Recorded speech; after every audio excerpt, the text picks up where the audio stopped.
বাংলাদেশের গভর্নমেন্টকে বলবো, চুরি, ঘুষ বাণিজ্য বন্ধ করতে হবে। বাংলাদেশের এইটা মানুষের রক্তে রক্তে মিশে গেছে, চুরি আর ঘুষ।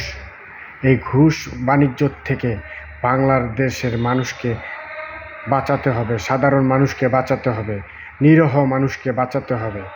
আমাদের এই বাংলাদেশে ঘুষ বাণিজ্য প্রথা শুরু করেছে সরকারি আমলারা।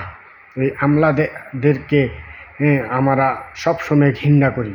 এই আমলারা দেশের মানুষকে জিম্মি করে, আমলারা টাকা পয়সা মানুষের, সাধারণ মানুষের জানমাল হাতিয়ে নিয়ে তারপরে ওরা বড়লোক বেগম পাড়ায় ওদের বাসাবাড়ি বানায়, বিদেশের কানাডার বেগম পাড়ায় ওদের বাসাবাড়ি বানায়। এদের থেকে আমাদের এই বাংলার নিরীহ মানুষ থেকে রক্ষা করতে হবে।